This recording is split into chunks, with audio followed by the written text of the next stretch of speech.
Si Pakwer. Nasaan si Pakwer?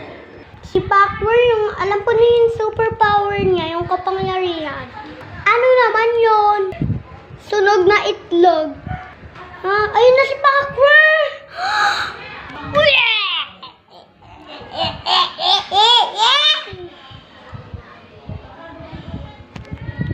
Gusto niya yata maging kalaban ko.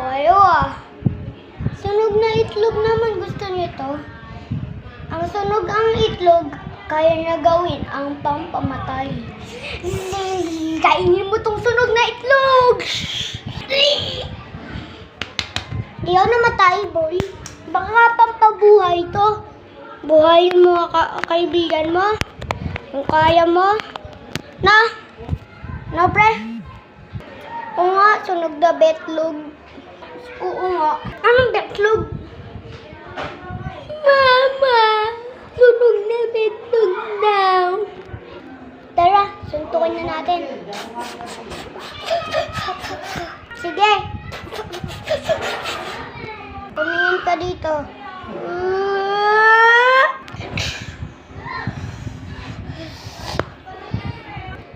God, just ka na ba na?